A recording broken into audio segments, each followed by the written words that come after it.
But a top focus, the Prime Minister has accepted an invite extended by his Pakistani counterpart to visit the country next year.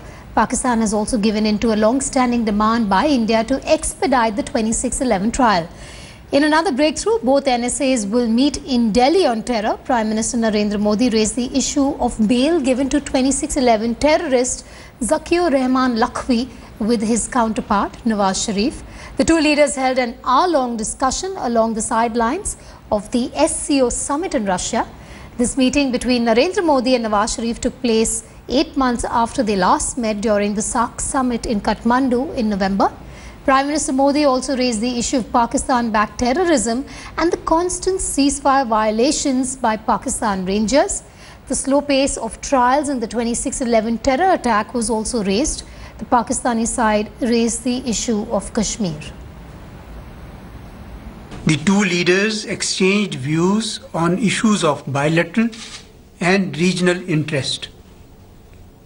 They agreed that India and Pakistan have a collective responsibility to ensure peace and promote development.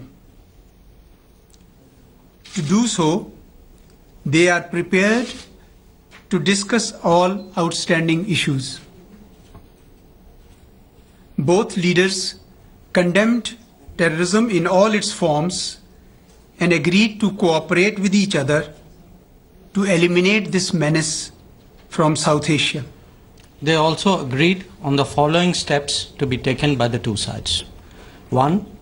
A meeting in New Delhi between the two NSAs to discuss all issues connected to terrorism. 2. Early meetings of DG BSF and DG Pakistan Rangers, followed by that of the DGMOs.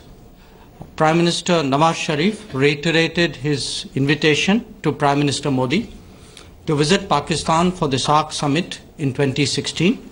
Prime Minister Modi accepted that invitation. Joining me live from Islamabad is Hamza Amir. Also joining me live from the newsroom is Deputy Editor Smita Sharma. Smita, first up, let me come to you. Now, a lot of observers we've been speaking to through the morning today have said that, well, the Modi-Sharif meet won't radically change the ties between India and Pakistan, but yes, it's a start. Vedika, I'm afraid I could not hear your question right. If you could just repeat yourself.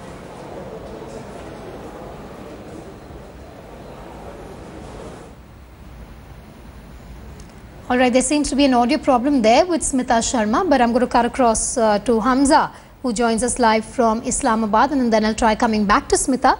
Hamza, the ball really in Pakistan's court now to walk the talk over what they've promised in that meeting with the Prime Minister Modi.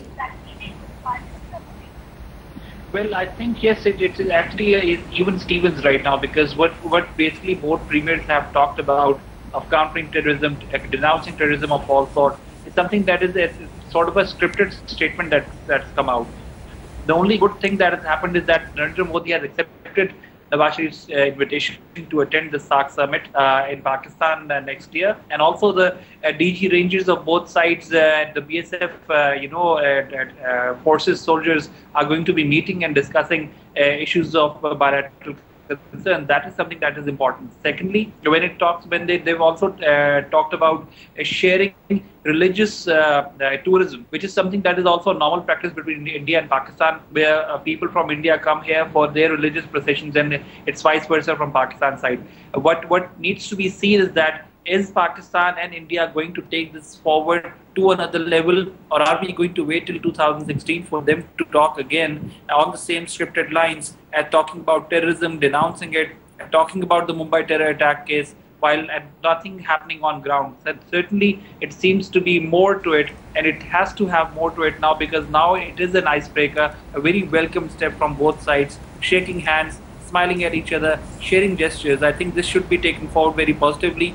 But yes, both sides will have to walk the talk and make things happen on bilateral consultations as soon as possible. Hamza, how's the Pakistani establishment back home reacting to this development?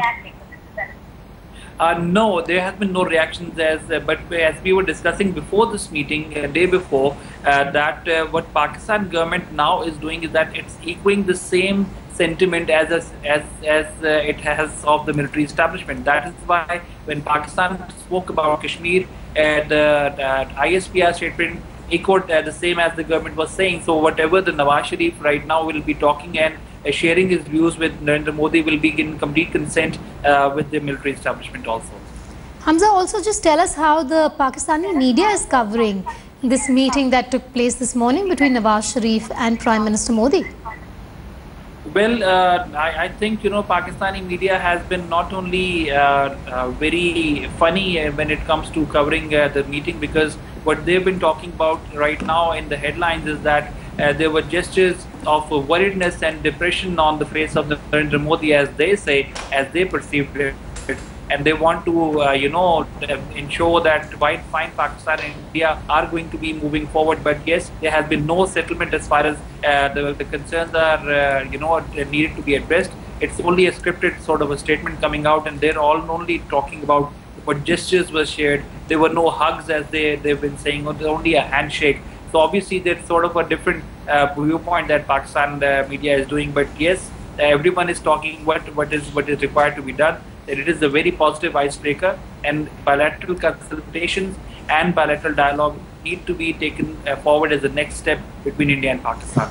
Also, is this being seen as a big step, the NSA meet which is now due in New Delhi?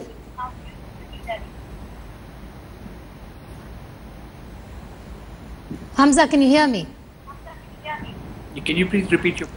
Hamza, my question is, how is the meet of the NSAs which is pending now and was discussed in the meeting being looked at in Islamabad?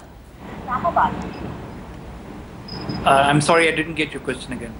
All right, there seems to be an audio problem there with Hamza. I'm going to come back to him in a moment from now, but let me just tell our viewers there is a big breakthrough on the Indo-Pak relations, but back home in India, politics has escalated over the outcome of the Modi-Nawaz meeting.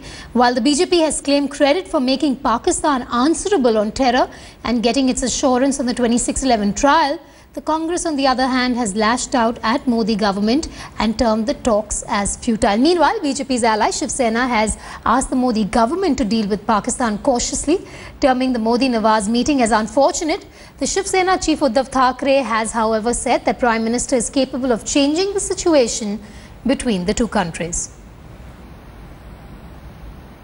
Our Prime Minister Narendra Modi ji and Pakistan's Prime Minister Nawaz Sharif held a meeting this morning on the sidelines of Ufa.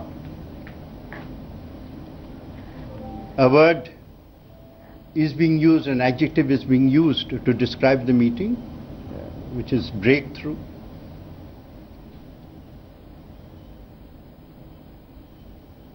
The reason for this is very clear.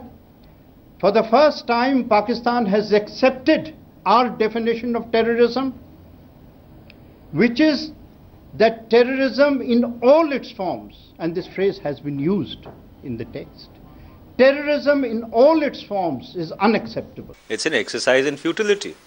It is a meeting which is void ab initio. It's nothing but a photo op. What India wants is that the export of terror should stop. The policy of bleeding India with 1,000 cuts should stop. The proxy war should stop. And that is not in Nawaz Sharif's hands. That's controlled by General Headquarters in Rawalpindi. So therefore, if that does not come to an end, why are we talking to them? All right, we're going to be staying with the story after a short